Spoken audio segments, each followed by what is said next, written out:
बिस्मिल्लाहिर्रहमानिर्रहीम। अस्सलाम वालेकुम नादरीन, आप यूट्यूब चैनल देख रहे हैं। मैं इमरान खान।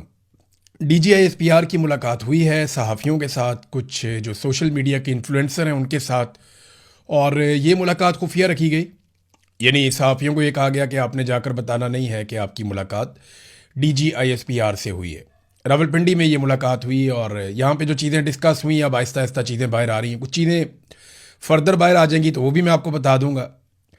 DGISPR हज करने गए थे, कुछ हमारे साफ़ी दोस्त हैं वो तो हज की मुबारकबादें देते रहे वहाँ पे, लेकिन जो असल में ख़बर है वो दो चीज़ों के हवाले से ज़्यादा अभी तक बाहर आई। नंबर एक, कश्मीर पे फोकस था उनका और अफ़गानिस्तान के ऊपर उनका फोकस था ज़्यादा। इन चीज़ों के ऊपर वो बात कर रहे थे। तो कश्मीर और अफ़गानिस्तान में इस वक्त एस्टेब्लिशमेंट के लिए चैलेंजेस हैं।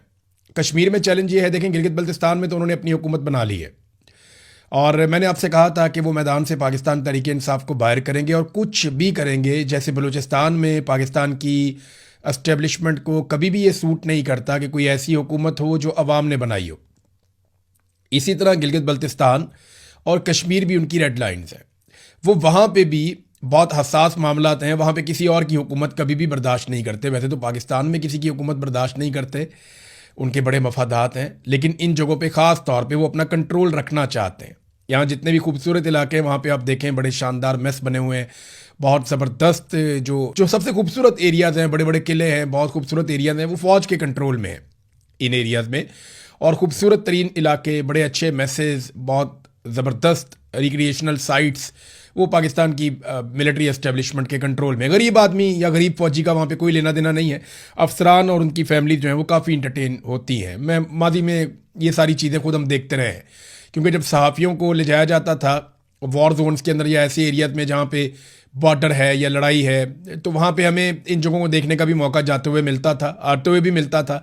तो मैं आपको ये कह सकता हूँ, और जो लोग फ़ौज से रिटायर हुए और जिनके फ़ौज के साथ अच्छे ताल्लुकात नहीं रहे, वो फिर बताते भी है कि किस तरीके से जो कौम का बजट है वो कहाँ कहाँ पे भी लग जाता है। यानी हमें तो सिर्फ ये लगता है ना कि सिर्फ गोली बारूद और बंदूकें खरीदी जाती हैं, लेकिन और बहुत सारी चीज़ें भी हैं जैसे हर इदारे में होती हैं, वैसे फ़ौज में भी हैं।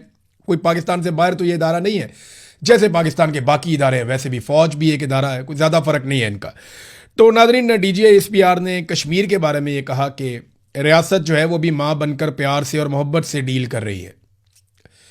फिर उन्होंने ये दावा किया कि जैसे बलूचिस्तान के अंदर एक बलोच यकजहती कमेटी थी, उसके बारे में एक प्रोपेगेंडा आपको याद है किया गया था कि ये दहशतगर्द हैं सारे, और फिर मीडिया का एक बहुत बड़ा हिस्सा उनके पीछे पड़ गया था। और फिर आप देखें मारंग बलोच हों या बाकी लोग हों, बगैर सबूतों के उनको जेलों में डाला हुआ है। उनके ऊपर कोई केसेस नहीं है, कुछ साबित नहीं कर सके आज तक, लेकिन कई कई महीनों से वो लोग जेलों में बंद हैं।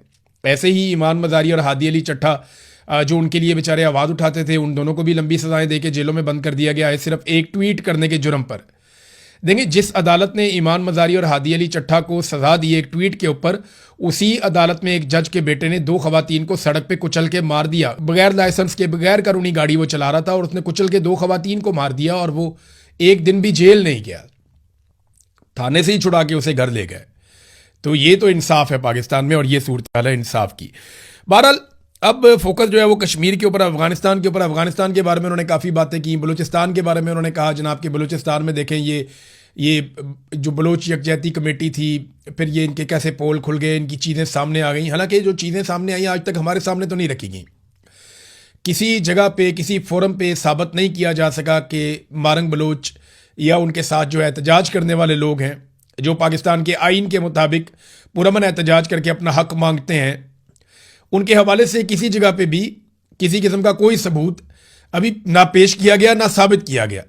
किसी फोरम पे उनको गलत साबित नहीं किया जा सका, और यही वजह है कि बगैर किसी अदालती फैसले के बंदोबस्त करके सिस्टम ने उन्हें जेलों के अंदर बंद रखा हुआ है, और कोई कानूनी वजह नहीं है। जैसे इमरान खान को बंद करने की कोई कानूनी वजह नहीं है। कश्मीर के बारे में उन्होंने कहा जी कि रियासत अभी माँ बनकर कोशिश कर रही है पुरअमन तरीके से मामला हल करने के लिए, लेकिन फिर बाप बन जाती है रियासत बाद में, और वो हमला भी कर देती है। तो हार्ड स्टेट का एक कॉन्सेप्ट है। देखिए, अभी माँ बन के ये काम कर रहे हैं तो इतनी गोलियां रोज़ाना चल जाती हैं, दर्जनों लोग अब तक गोलियां उन्हें लग चुकी हैं, बहुत सारे लोग ज़ख्मी हुए हैं, काफ़ी लोग शहीद हो गए हैं। रोज़ाना की बुनियाद पे कश्मीरी अपने जनाजे उठाते हैं, कभी एक, कभी दो, कभी तीन। रावला कोट में, कोटली में कैसे खून रेजी हुई है, कैसे क्रैकडाउन हुआ, किस तरह टॉर्चर किया गया लोगों के ऊपर, लोगों को उकसाने की कोशिश की जा रही है। अगर आप प्लस माइनस करें तो क्या रियासत माँ वाला रोल प्ले कर रही है? तो जवाब यह है कि वो नहीं कर रही। और दूसरा यह कि DGISPR आज़ाद कश्मीर के मामलात में ये मुदाखलत कैसे कर सकते हैं? पाकिस्तान का ये मुकदमा है कि आज़ाद कश्मीर एक आज़ाद मुल्क है। पाकिस्तान का ये मुकदमा है कि वहाँ की सुप्रीम कोर्ट, वहाँ की जो चाहे वो अदलिया है, चाहे सियासी जमातें हैं, चाहे वहाँ की पार्लिमान है, वो सारे अलग हैं और पाकिस्तान का उनके साथ कोई ताल्लुक ऐसा सच नहीं है, सवाए इसके कि पाकिस्तान उनके हक़ के खुद इरादियत को तस्लीम करता है और सपोर्ट करता है। लेकिन यहाँ DGISPR कह रहे हैं कि रियासत तो आज़ाद कश्मीर की है ना, तो वो आज़ाद कश्मीर की रियासत बात करेगी, उनके बिहाफ के ऊपर DGISPR तो बात नहीं कर सकते।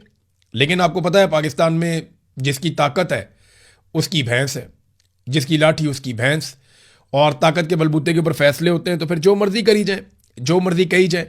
बहरहाल वो ये कहते हैं जनाब उनको सबूत मिल गए हैं, लेकिन अभी तक किसी एक सोर्स ने भी मुझे ये नहीं बताया कि उन्हें कोई सबूत दिखाए हों DGISPR ने कि ये लोग गद्दार हो चुके हैं, या ये लोग भारत के साथ मिल गए हैं, या ये लोग दुश्मन के एजेंडे के ऊपर चल रहे हैं और दुश्मन से पैसा ले रहे हैं। ऐसा कुछ भी साबित नहीं किया जा सका। मेरा नहीं ख्याल कि साबित कर सकेंगे, क्योंकि कश्मीरी जो मांग रहे हैं वो उनका हक है।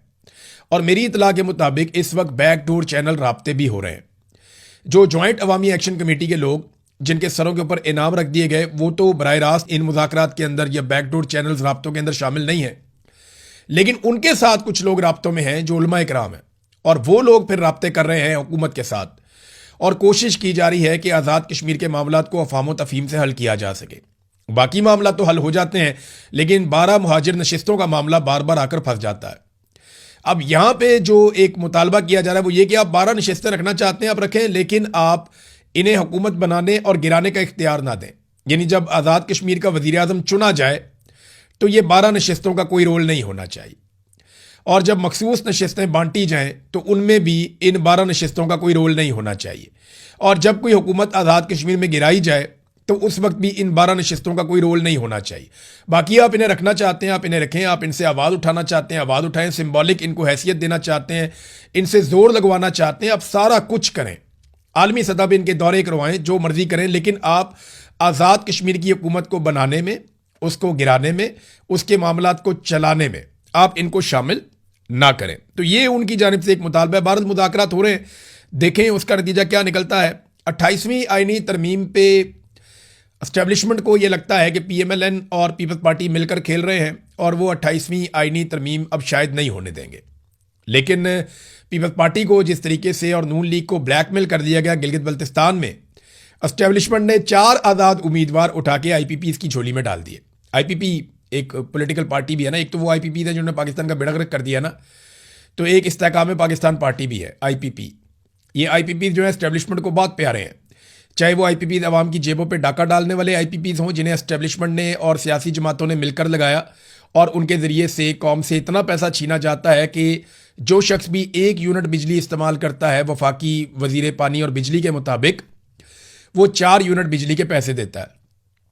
मुझे पहले लगता था कि ये 1 और 3 का रेशो है कि अगर आप 1 यूनिट बिजली इस्तेमाल करते हैं तो आप 3 यूनिट बिजली का पैसा देते हैं। नहीं, लेकिन पानी और बिजली के वफाकी वजीर ने कहा नहीं, आप अगर 25 रुपए की बिजली इस्तेमाल करते हैं तो आप 100 रुपया बिल देते हैं, यानी जो 75 रुपए हैं वो आप IPPs की जेब में डालते हैं जिसकी उन्होंने बिजली नहीं बनाई हुई होती। तो ये IPPs एस्टेब्लिशमेंट को बहुत पसंद है, इसीलिए उन्होंने एक पॉलिटिकल पार्टी का नाम भी IPP रख दिया, इस्तेहकाम पाकिस्तान पार्टी। ये पार्टी गिलगित बल्तिस्तान में एक भी सीट नहीं जीती, लेकिन इस पार्टी को 4 आज़ाद उम्मीदवार तोहफे में दे दिए गए। वजह यह है कि 4 आज़ाद उम्मीदवार मिलने के बाद ना सिचुएशन बड़ी मज़ेदार बन गई। अभी कुछ नशिस्तें हैं 2-3 जिनके ऊपर कन्फ्यूजन है, वो फैसला आ जाएगा। इनमें 9 सीटें बताई जा रही हैं पीपल्स पार्टी की, 8 PMLN को दी गई हैं। अब 4 ये जो हैं अगर IPPs को मिल गई तो IPP इन दोनों में से जिसके साथ जाएगी वो हुकूमत बना लेगा। कैसा ज़बरदस्त काम हो गया। IPP इन दोनों में से जिसके साथ जाएगी वो हुकूमत बना लेगा। और IPP किसकी जमात है? आप जानते हैं एस्टेब्लिशमेंट की जमात है। तो एस्टेब्लिशमेंट ने सारा का सारा खेल अपने हाथ में रख लिया है। अब फैसलवाडा जो है वो लॉन्च हो जाते हैं जैसे ही ये पता चलता है कि 28वीं आईनी तरमीम में कोई गेम हो रही है, और तरमीम के ऊपर काम तो तकरीबन हो चुका है, अब तो तरमीम सिर्फ पास करवानी है। तो फैसलवाडा आते हैं सियासतदानों को और सियासी जमातों को उनकी औकात याद दिलाने के लिए। वो आए, आकर उन्होंने पहले तो ये बताया कि जनाब पाकिस्तान में हुक्मरान बनने के लिए, क्योंकि मौजूदा इस्टेब्लिशमेंट के आला कार हैं फैसलवाडा, और इस वक्त वो उनका कीमती सामान उठाकर पीछे पीछे चलते हैं जर्नैलों के। तो फैसल वाडा बेहतर जानते हैं कि कौन सी ऐसी खसूसियात हैं जो किसी शख्स में हो तो वो हुक्मरान बन सकता है। फैसल वाडा ने बताया कि एस्टेब्लिशमेंट को किस तरह के लोग पसंद हैं। और उन्होंने कहा हुकूमत में आने के लिए आपको नकम्मा, इश्तेहारी, मफरूर, बीमार, कातिल और जानी होना चाहिए। ये फैसल वाडा साहब ने फरमाया कि ये वाली खसूसियात अगर आपके अंदर हैं तो आप हुकूमत में आ सकते हैं। यानी एस्टेब्लिशमेंट को इस किस्म के लोग पसंद हैं, उनको वो हुकूमत में लेकर आते हैं। ये एस्टेब्लिशमेंट का फार्मूला उन्होंने बता दिया है। देखिए, सियासतदानों को गंदा करने का सिलसिला हमेशा से जारी। ये जर्नैल ऑफ द रिकॉर्ड मुलाकातें करते हैं सहाफ़ियों के साथ तो एक ही बात करते हैं, सियासतदान बहुत गंदे हैं, सियासतदानों ने करप्शन की है, सियासतदान दो नंबरी करते हैं, सियासतदान मुल्क को खा रहे हैं, सियासतदान मुल्क को तबाह कर रहे हैं। फ़ौजी बहुत अच्छे हैं, फ़ौज ने बड़ा कमाल काम किया है, फ़ौज मुल्क को नहीं खा रही है, फ़ौज मुल्क के लिए दिन रात सोचती है, दिन रात कोशिश करती है, हम तो कुर्बानियाँ देते हैं। तो हमेशा जो पाकिस्तान की मिलिट्री एस्टेब्लिशमेंट है वो ये माइंड सेट बनाती है पाकिस्तान में कि सियासतदान बहुत गंदे हैं। लेकिन याद रखिएगा, पाकिस्तान एक सियासतदान ने बनाया था, पाकिस्तान को आइन एक सियासतदान ने दिया था। पाकिस्तान ने आज तक जितनी तरक्की की उसमें ज़्यादा हिस्सा सियासतदानों का है। पाकिस्तान का दिमाग सियासतदान है, मिलिट्री एस्टेब्लिशमेंट नहीं है। मिलिट्री एस्टेब्लिशमेंट जब जब आती है वक्ती तौर पे पाकिस्तान को छोटा मोटा कोई फ़ायदा हो भी जाए तो लॉन्ग रन में पाकिस्तान को नुकसान होता है। अयूब खान ने जिस तरह की सियासत की तरह डाली, उसने पाकिस्तान की सियासत को तबाह कर दिया। बाद में पाकिस्तान दो टुकड़े हो गया। याया खान ने पाकिस्तान को दो टुकड़े करने में आखिरी हथौड़ा चलाया। ज़ियाउल हक आया और उसने वक्ती तौर पे फ़ायदा उठाया। अमेरिका से ताल्लुकात, दुनिया भर उसको आंखों का तारा बनाकर फिरती थी। ज़ियाउल हक यहाँ पे डिक्टेटर था, उसने अफगानिस्तान के अंदर एक जहाद करवाया और ज़ियाउल हक तो चला गया, लेकिन पीछे क्या छोड़ गया? मंशियात और क्लाशनकोफ, और पाकिस्तान में कितना खून बह गया। दहशतगर्दी ज़ियाउल हक ने इंट्रोड्यूस करवाई थी पाकिस्तान के अंदर। फिर परवेज़ मुशर्रफ आता है, वो अमेरिका के आगे लेट जाता है, अमेरिका की आंखों का तारा बन जाता है। आज आसिम मुनीर अमेरिका की आंखों का तारा बने हुए हैं। ये सिलसिला चलता रहता है। जो डिक्टेटर्स होते हैं या मिलिट्री जर्नल्स होते हैं, ये अमेरिका की आंखों के तारे बनते हैं। और हमेशा ये कहा जाता है, देखो जी अमेरिका इनसे कितना खुश है, आलमी सतह पर कितनी कामयाबियाँ मिल रही हैं। कोई कामयाबी नहीं मिल रही। कामयाबी पता किसे कहते हैं? पाकिस्तान में दहशतगर्दी खत्म हो जाए। क्या खत्म हुई? नहीं, वो पहले से ज़्यादा है। कामयाबी किसे कहते हैं? कि पाकिस्तान की मईशत बेहतर हो जाए। क्या बेहतर हुई? नहीं, वो बर्बाद हो गई। कामयाबी पता किसे कहते हैं? कि आम आदमी की ज़िंदगी आसान हो जाए, महंगाई खत्म हो जाए। क्या खत्म हो गई महंगाई? नहीं हुई, आम आदमी की ज़िंदगी पहले से ज़्यादा मुश्किल हो गई। कामयाबी पता किसे कहते हैं? कि आपके मुल्क में धड़ाधड़ सरमायाकारी आ रही हो, आपके मुल्क में सयाह आ रहे हों। क्या वो हो रहा है? नहीं हो रहा।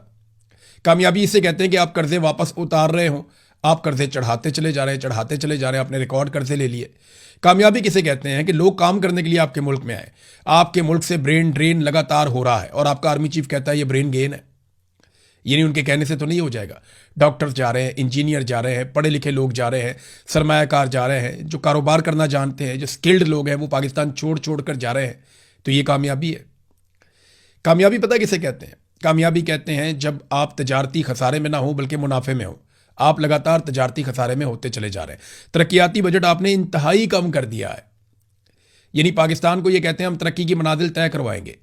बहुत सारे लोग ये प्रोडिक्शन कर रहे थे 2026-27 का साल वो होगा जब पाकिस्तान तरक्की की सीढ़ियां चढ़ेगा, यहां से पाकिस्तान ऊंची उड़ान की तरफ जाएगा। इस तरह की बातें हमने सुनी थी। चंगी ऊंची उड़ान की तरफ पाकिस्तान गया है, तरक्याती बजट आधे से भी कम कर दिया है। ऐसे आप मुल्क चलाएंगे? आपको पता है तरक्याती बजट कम क्यों किया है? आम आदमी जिसको इस बात की समझ नहीं आती, जरा मैं उसको समझा देता हूं आसान अल्फाज में। हुकूमत का काम क्या होता है? हुकूमत का काम होता है कि वो अवाम से टैक्स इकट्ठा करती है और उस टैक्स के जरिए से अवाम के तरक्याती मंसूबों पे काम करती है। और टैक्स का बड़ा हिस्सा तरक्याती मंसूबों पे लगाया जाता है कि कहीं पे बड़े बड़े तालीमी प्रोजेक्ट चल रहे हैं, कहीं पे सेहत के प्रोजेक्ट चल रहे हैं, कहीं पे खेलों के प्रोजेक्ट चल रहे हैं, कहीं पे एनर्जी के प्रोजेक्ट चल रहे हैं, कहीं पे डैम्स बन रहे हैं, कहीं आबपाशी के प्रोजेक्ट चल रहे हैं, कहीं आवाम के लिए बड़ी बड़ी स्कीमें लाई जा रही हैं, रेजिडेंशियल प्रोजेक्ट चल रहे हैं, सड़कें निकल रही हैं। बहुत सारी चीज़ें ना, साइंस में तरक्की हो रही होती है, टेक्नोलॉजी में तरक्की हो रही होती है। तो ये तरक्याती बजट होता है कि जब आवाम से पैसा इकट्ठा करती है हुकूमत तो फिर वो तरक्याती कामों पर लगाती है। अब इस हुकूमत ने अपने अल्ले तलल्ले तो कम करने नहीं है। इन्होंने तो अयाशी वाले तैयारे भी खरीदने हैं, बैरून मुल्क दौरों पर भी जाना है, फैमिली भी लेकर जानी है, मेकअप आर्टिस्ट भी लेकर जाने हैं, बच्चों को लेकर जाना है, बच्चों के दोस्तों को लेकर जाना है। तो इन्होंने तो अपना इंजॉय करना है, वो तो इन्होंने बंद करना नहीं है। प्रोटोकॉल तो इन्होंने इंजॉय करना है। इनके अपने दफातर के जो बजट हैं वो बढ़ते चले जाएंगे। अपने एमएनएस के फंड ये उनको देंगे।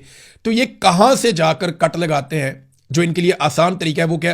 तरक्याती बजट कम कर दो, यानी अवाम के तरक्याती मंसूबे कम कर दें। कौम को कहानी सुनाई कि हम तरक्याती मनाजिल तय करेंगे, यहां से पाकिस्तान ऊंची उड़ान की तरफ जाएगा, और जिस चीज को उड़ान कहते हैं कि तरक्याती बजट, वो आधे से भी कम कर दिया। तो पाकिस्तान का तरक्याती बजट जो कम होगा ना, याद रखिएगा, जब सरकारी मंसूबे बंद हो जाएंगे तो बेशुमार लोग बेरोजगार हो जाएंगे। बहुत सारी इंडस्ट्रीज जो है उनका पूरा का पूरा इन्हिसार सरकारी मंसूबों के ऊपर होता है। तो जब आपने वो सारा साइज ही छोटा कर दिया, तो अभी आप देखेंगे इस साल और कितनी बेरोजगारी होती है, और कितनी गुर्बत होती है, और कितने लोग अपना पैसा लेकर पाकिस्तान से भागते हैं। ये आपको दिखाई देगा जिस तरीके से इन्होंने तरक्याती बजट कम कर दिया है। तो मैं आपको कह रहा था कि सियासतदानों को बदनाम करने का सिलसिला जारी है। हमेशा जर्नैल खुद को अच्छा दिखाते हैं और सियासतदानों को बुरा दिखाते हैं, और इसी वजह से पाकिस्तान आज तक स्टेबल नहीं हो सका। पहले लोगों में नफरत फैलाएगी, सारे सियासतदान बुरे हैं। हर सियासतदान जो हुकूमत में भी होता है ये उसको ऑफ द रिकॉर्ड बुरे ही कहते हैं, और अपने आप को ये अच्छा कहते हैं। सियासतदानों को ये बात समझनी पड़ेगी। वो एक जबान करके इकट्ठे हो जाए सारे, और इकट्ठे होकर कहें कि जर्नैल बुरे हैं, इन्होंने पाकिस्तान पे बार बार कब्जा किया है, ये सरकारी मुलाजिम है, ये तनख्वाह लेते हैं, इनका काम है हमारे हुक्म को माने। हम हुकूमत बनाते हैं अवाम के वोटों से, जब हम आ जाते हैं तो हम जो हुक्म दें ये हमारे हुक्म की जो है वो खिलाफ वर्जी कभी ना करें, ये होना चाहिए। लेकिन उल्टा क्या होता है कि वो सियासतदानों को बदनाम करते हैं, और हमारे मीडिया के लोग इसमें इस्तेमाल होते हैं। कई अनजाने में इस्तेमाल हो जाते हैं, कई जानबूझकर इस्तेमाल हो जाते हैं, कई अपने जाती मफाद के लिए इस्तेमाल हो जाते हैं। मैं नहीं कह रहा कि सारे के सारे जो हैं मीडिया के लोग बदनीयत हैं। बहुत सारे लोगों को आइडिया ही नहीं होता कि उनके साथ क्या खेल खेला जा रहा है। यानी मैं अपने बारे में आपको बताता हूं, जाती तौर पे मुझे बहुत सारे लोगों को, पूरे पाकिस्तान को, इवन इमरान खान को, यह लगता था कि पाकिस्तान की मिलिट्री एस्टेब्लिशमेंट जो भी फैसले करती है वो पाकिस्तान का भला सोचकर करती है। लेकिन हमने अपनी आंखों से देखा, अपने कानों से सुना, और फिर हमने इनकी इंक्वायरियां भुगती, और जब इनके साथ बैठकर बात की तो हम सर पकड़ के बैठ गए कि यार ये क्या लोग हैं, ये तो अपने फायदे से बाहर देखते ही नहीं है कि हमारी एक्सटेंशन, हमारा इस्तिस्ना, हमारी नौकरी, हमारा कारोबार, हमारा मफाद, हमारा बजट, ये अपनी जात से बाहर ही नहीं जाते। आज हमारा इस खित्ते के अंदर जो तरक्याती बजट है वो बांग्लादेश के मुकाबले में, इंडिया के मुकाबले में, नेपाल भूटान के मुकाबले में, या आप अफगानिस्तान भी लगा लें, जितना बजट हमारे पास है परसेंटेज में आप करके देख लें, हम सबसे कम तरक्याती बजट खर्च कर रहे हैं। तो हम तरक्की कैसे करेंगे? नहीं कर सकेंगे। हाँ, सिर्फ ये है कि हमें आलमी सतह पे सालसी करनी है, बड़े बड़े लोगों की मीटिंग्स के अंदर जाकर बैठना है, और काटन वाले कपड़े पहन के, जैसे कोई बंदा बहुत गरीब घर का होता है ना, उसके घर के अंदर भूख होती है, नंग होती है, परेशानी होती है, लड़ाई होती है, फसाद होता है, और वो शाम को काटन वाला सूट पहन के चौधरियों की महफिल में जाकर बैठ के चौड़ा हो जाता है कि जनाब मेरी तो बड़ी इज्जत है, और घर के अंदर कुछ नहीं होता। ये पाकिस्तान के हुक्मरान पाकिस्तान के साथ कर रहे हैं जनाब। बाहर साड़ी बड़ी गेम है, वो पाकिस्तान के अंदर आपने बेड़ा गर्क कर दिया। आपकी रिस्पॉन्सिबिलिटी बाहर गेम उठाने की नहीं थी, आपकी रिस्पॉन्सिबिलिटी है कश्मीर को आज़ाद करवा के दें। आपकी रिस्पॉन्सिबिलिटी है पाकिस्तान का पानी जो इंडिया कब्जा कर रहा है वो छुड़वा के दें। आपकी रिस्पॉन्सिबिलिटी है पाकिस्तान के अंदर से आप दहशतगर्दी खत्म करें। ये तीन मेन रिस्पॉन्सिबिलिटीज हैं, इन तीनों के अंदर नाकाम रहे, ये तीनों काम नहीं कर पाए बदकिस्मती से। और जो पाकिस्तान के सियासतदान हैं वो इसके ऊपर जनाब ताशे बजाते हैं। मैं हैरान होता हूं। तो जब भी आईनी तरमीम करनी होती है, फैसलवाड़ा लॉन्च हो जाता है और वो अपना काम शुरू कर देता है। नाज़रीन, खैबर पख्तूनख्वा की अब सूरत हाल ये बन गई है, एक तो इमरान खान साहब की बहनों को मुलाकात करने नहीं दी गई, एक मरतबा फिर मुलाकात ना हुई और वो अपना धरना खत्म करके वापस चले गए। 10,000 बंदा लाने का दावा किया गया था पाकिस्तान तहरीक इंसाफ की जानिब से, लेकिन 2,000 बंदा टोटल, मुझे जो सहाफ़ियों ने बताया कि 2,000 के करीब बंदा टोटल पहुंचा था, और वो भी कोई आ रहा था और कोई जा रहा था, और एक वक्त में 1200-1500 के बीच में लोग मैक्सिमम इकट्ठे हुए होंगे। इससे ज़्यादा लोग एक वक्त में इकट्ठे नहीं हुए। ये है ज़मीनी हकायक अडयाला जेल के बाहर से। इमरान खान की बहनों से वादा कुछ और किया गया, सूरत हाल कुछ और है। लोग मायूस हो गए हैं, लोग इस लीडरशिप के लिए अब निकलना भी नहीं चाहते। और जो कुछ पाकिस्तान में जुल्म और फसाइयत हो रहा है, देखिए जब लोग मायूस हो जाते हैं ना, बहुत ज़्यादा दब जाते हैं, परेशान हो जाते हैं, तो एक दिन आता है कि लोग लीडरलेस हो जाते हैं। और फिर वो होता है जिसे आप बांग्लादेश में आपने होते हुए देखा, श्रीलंका में आपने होते हुए देखा, नेपाल में आपने होते हुए देखा, दुनिया के और ममालिक में आपने होते हुए देखा। तो ये पाकिस्तान में भी खुदा न खास्ता ये मामला उस तरफ ले जाएंगे और एक दिन पाकिस्तानी अपना हक छीनने पर मजबूर हो जाएंगे। कश्मीर में आप उसका एक झलक देख रहे हैं। अब अगर समझदार होंगे और अक्लमंद होंगे तो कश्मीरियों के साथ मुज़ाकरात करके मामला हल कर लें, क्योंकि कश्मीरी पीछे हटने के लिए फ़िलहाल तो तैयार नज़र नहीं आ रहे। अब फेस सेविंग चाहिए, हुकूमत कोई ना कोई फेस सेविंग ले, कोई रास्ता निकाले और कश्मीरियों को वापस उनके घरों में भेजे और रूटीन के मुताबिक वहाँ इलेक्शन करवाए। और इलेक्शन में अगर मिलिट्री एस्टेब्लिशमेंट रोल प्ले ना करे तो क्या हो जाएगा? हुकूमत एस्टेब्लिशमेंट के असर के बाहर एक बन जाएगी, तो चलो कश्मीरी खुश हो जाएंगे। वो राज़ी हो जाएंगे। लेकिन इस्टेब्लिशमेंट को हर जगह पे अपना कंट्रोल चाहिए। मुझे नहीं लगता कि वो इस बात पे मानेंगे। आलमी मंडी में तेल की कीमतें इंतहाई कम होती चली जा रही हैं, लगातार कम हो रही हैं। अभी मैं आपसे बात कर रहा हूं तो $5 मज़ीद तेल की कीमतें गिर गई हैं। तो इतनी जो तेल की कीमतें लगातार कम हुई हैं, लगभग $75 से $78 के बीच में इस वक्त वेरी कर रही हैं आलमी मंडी में तेल की कीमतें। तो जब इतनी कम हो गई हैं तो आप भी कम कर दें। जब कीमतें बढ़ानी होती थी तो जैसे ही आलमी मंडी में ऊपर जाती थी, साथ ही ये लेवी लगा देते थे, कीमतें बढ़ा देते थे, बढ़ाते थे 150-150 करके। इकट्ठी कीमत इन्होंने पाकिस्तान में 200 रुपए तक 2-4-5 दिनों के अंदर हम देखते रहे, पता नहीं 200 रुपए तक इन्होंने तेल की कीमतें बढ़ा दी थी। कहाँ से कहाँ पेट्रोल की कीमतें ले गए, पूरी दुनिया में किसी ने ऐसा नहीं किया जो इन्होंने पाकिस्तानियों के साथ कर दिया। जुल्म और जबर की इन्होंने पाकिस्तानियों के साथ इंतहा कर दी थी। लेवी इन्होंने 160 तक पहुंचा दी थी बेवकूफ़ों ने। तो अब आलमी मंडी में तेल की कीमतें नहायत कम हो गई हैं, तो फौरी तौर पे अवाम को रिलीफ दें, जैसे फौरी तौर पे आपने अवाम के सर पे डंडा मारा था। रिलीफ दें, पेट्रोल की कीमतें कम करें, बिजली की कीमतें कम करें, गैस की कीमतें कम करें। अब आप ईरान से गैस खरीद सकते हैं। ईरान को इजाज़त मिल गई है कि वो तेल और गैस की सप्लाई कर सकता है दुनिया को। तो आप गैस पाइपलाइन मुकम्मल करें। ईरान ने तो अपनी मुकम्मल कर ली है, आप भी अपने हिस्से की पाइपलाइन डालें और ईरान से गैस खरीदें। देखिए पूरे पाकिस्तान के अंदर तो पाइपलाइन पाकिस्तान की बिछी हुई है, आपने सिर्फ मेन लाइन तक लेकर जाना है ना। तो आप ईरान से गैस लें और आप पाकिस्तानियों को सहूलत दें। पाकिस्तान की इंडस्ट्री को भी इसका फ़ायदा होगा, पाकिस्तान के शहरियों को भी इसका फ़ायदा होगा, पाकिस्तान इससे तरक्की करेगा। तो आपको लेनी चाहिए गैस, आपका हमसाया मुल्क है, आपके पास एक मौका है, इस मौके से आपको फ़ायदा उठाना चाहिए। तो नाज़रीन, जो बजट की सूरत हाल है खैबर पख्तूनख्वा बेचारे वो यहाँ तक पहुँच गए कि जी हम 3 माह का बजट पास करेंगे। इमरान खान साहब से जब तक मुलाकात नहीं होती तब तक हम मुकम्मल बजट पास नहीं करेंगे। सलमान अकरम राजा साहब का एक स्टेटमेंट मैं देख रहा था। देखिए यहाँ तक हालात पहुँच गए हैं कि बजट को अब एक टूल के तौर पे इस्तेमाल किया जा रहा है। ये नहायत कमज़ोर कार्रवाई है। देखिए ये इनकी मर्ज़ी है, ये जो मर्ज़ी करें, उनकी हुकूमत है। वो बजट आज पूरा पेश कर दे, 1 महीने का करें या 1 दिन का करें, फ़र्क नहीं पड़ता। फ़र्क इस बात से पड़ता है कि इतनी बड़ी पॉलिटिकल पार्टी इतनी बेबस और मजबूर हो गई है कि वो बजट को एक बतौर हथियार इस्तेमाल कर रही है। यानी इतनी बड़ी पार्टी जिसने करोड़ों वोट लिए हैं, इतना बड़ा लीडर जो पाकिस्तान में सबसे ज़्यादा मकबूल है, ये बाहर बैठे हुए पॉलिटिकल लोग उसके नाम के ऊपर कोई तंजीम साजी नहीं कर सके, कोई माहौल नहीं बना सके। इमरान खान ने स्ट्रीट मूवमेंट का कहा था, हमने तो देखी नहीं। सुहेल अफरीदी ने ऐलान किया था, कोई हलफ वलफ भी लिया था, उसके बाद नज़र ही नहीं आया बंदे किधर गए। नाज़रीन एक चीज़ जाते जाते मैं आपको बड़ी मज़े की बताता हूँ। ये ज़रा आप शरीफों का बजट चेक करें। ये जो पंजाब में आया, ये शरीफ ख़ानदान का बजट, मैं इसको इसलिए कह रहा हूँ कि ये बजट के अंदर जितने भी नए मनसूबे लगाते हैं या जितने भी मनसूबे रखते हैं, वो ज़्यादातर अपने ज़ाती नाम के ऊपर रखते हैं, जैसे इनके अब्बा जी का पैसा है।